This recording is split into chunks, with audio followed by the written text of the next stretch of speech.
So EC2 is Elastic Compute Cloud, is what AWS refer to as virtual machines in their environment. EC2 is a delivery model of infrastructure as a service.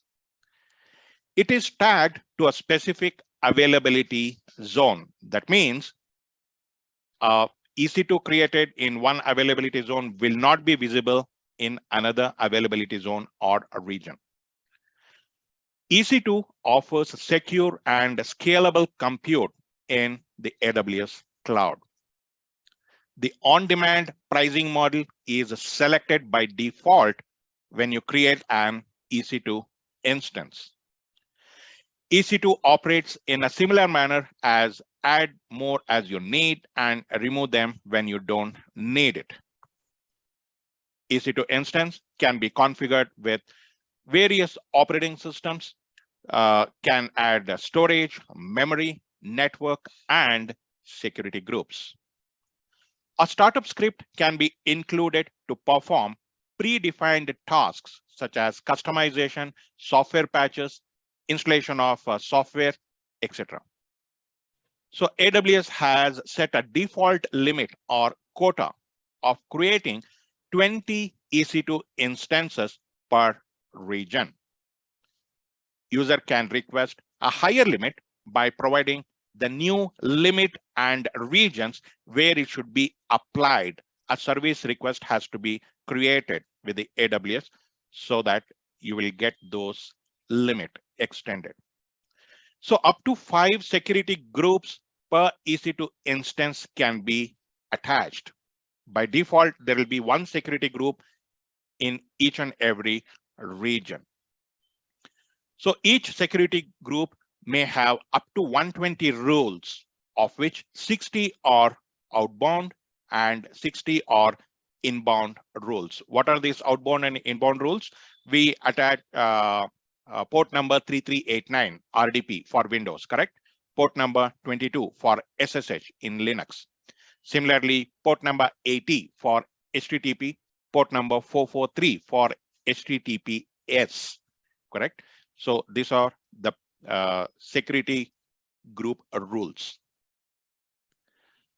So there are 5 different EC2 instance types with various objectives are grouped together, which is available.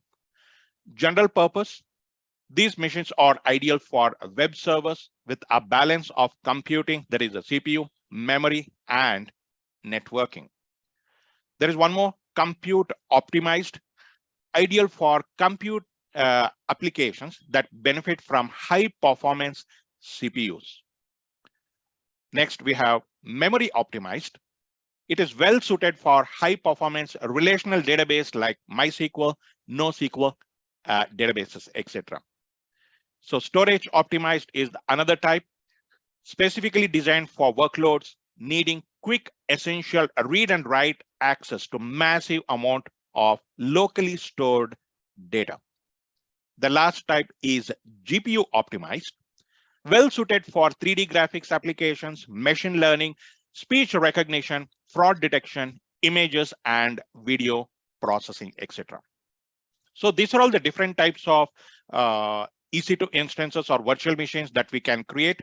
Based on our requirement, we can opt for a specific type of virtual machine. By and large, our all lab exercises are using general purpose. When we move on to a topic of learning databases, then we will be choosing memory optimized type of virtual machines. So general purpose is by default available under free tier. There is no charge. The remaining type of virtual machines are chargeable, which does not fall under free tier. There are 5 different pricing models are available: on-demand instances, savings plan, spot instances, resort instances, and dedicated instances or host. So when we are creating a virtual machine, we can opt what type of pricing model that we want. So depending on our requirement, we can pick a specific EC2 instance.